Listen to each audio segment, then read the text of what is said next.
Welcome to Talaterra, a podcast about freelance educators working in natural resource fields and environmental education. Who are these educators? What do they do? Join me, and let's find out together. This is your host, Tanya Marion.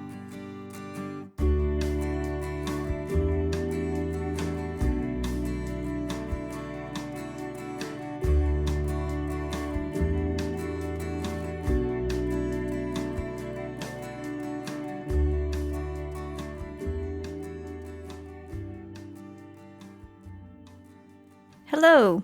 Thank you for joining me today. This season, I am trying something new. I am alternating between guest interviews and episodes related to some aspect of teaching and learning in informal learning environments. Last week, we had a wonderful conversation with independent strategist Karina D'Souza.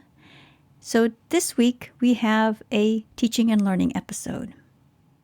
Episodes like today will be shorter than guest interviews. Consider these short professional development segments to be professional development moments, or PD moments.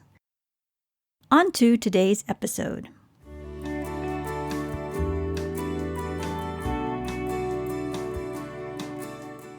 Today, the one question I want to explore is, how do you cultivate a naturalist?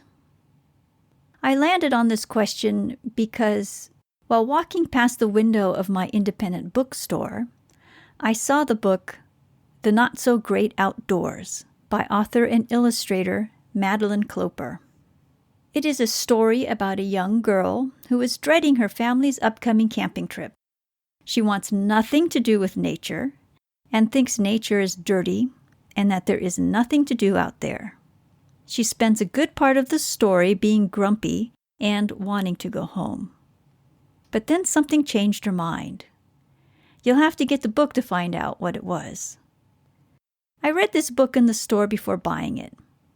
After leaving the store, I began to wonder, how does interest in nature develop? What factors contribute to developing this interest? Today, we consider the findings of an investigation into how interest in the natural world can be developed. What can educators in informal learning environments do to facilitate an interest in nature? Let's find out.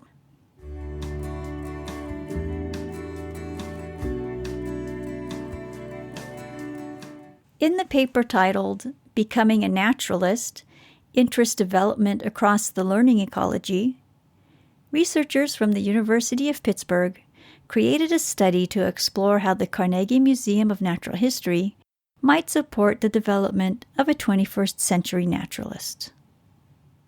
The research team of Marika Hecht, Karen Knutson, and Kevin Crowley defines a 21st century naturalist as someone who is scientifically literate, is environmentally literate, is capable of making local to global connections, is ecologically minded and involved in their communities, and is someone who embraces the urban environment as part of the natural world. So, why is interest important? Interest is important because, as the authors of this paper explain, it is a, quote, nod to learning, and represents a desire to learn more about something, and this desire is key to learning in any environment.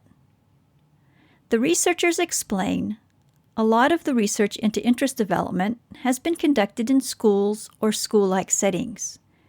But there have also been studies that have shown that informal learning environments, like museums and field-based environments, can also trigger interest.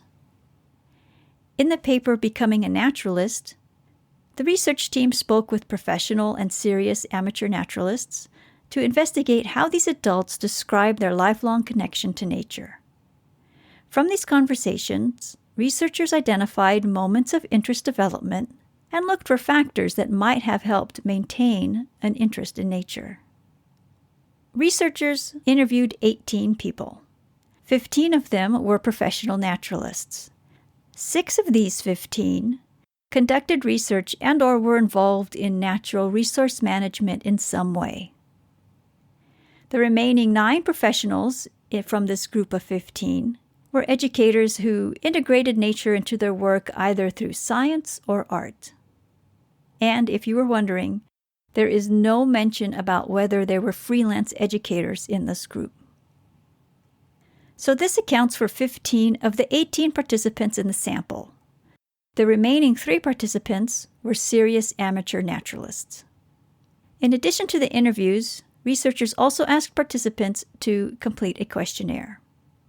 Here is what the researchers learned about interest development from this group of participants. They learned that participants' interest in nature was largely attributed to independent outdoor time. They learned that some participants in the study recalled learning about nature in school, and some did not.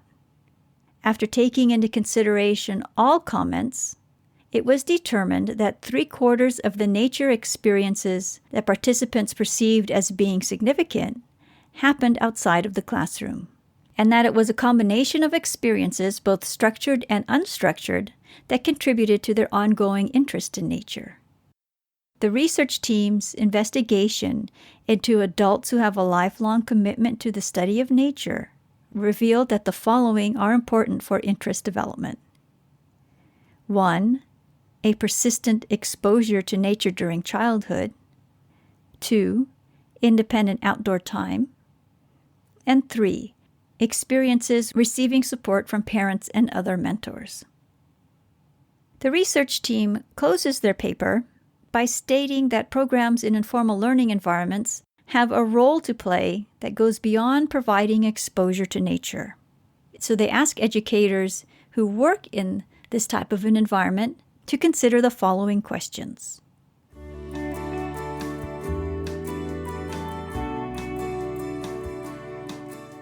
The first question is, how can your program provide an opportunity for children to experience something that resembles independent outdoor time if they are not afforded this by their families? The second question they ask informal educators to consider is, how can programs in informal learning environments provide structural support and mentorship to youth in ways that not only trigger interest, but support individual interest development?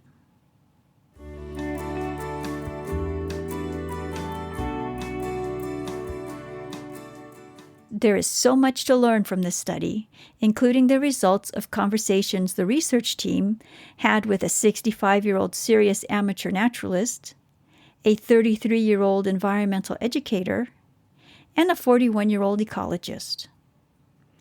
Find out what they learned by clicking on the link in the show notes. In the show notes, you'll also find a link to the book, The Not So Great Outdoors, as well as a link to the author's website. If you have comments or questions about this new format, contact me through the show's website.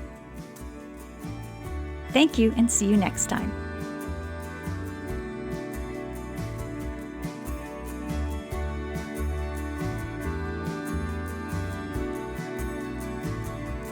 Talaterra is a podcast for and about independent educators working in natural resource fields and environmental education.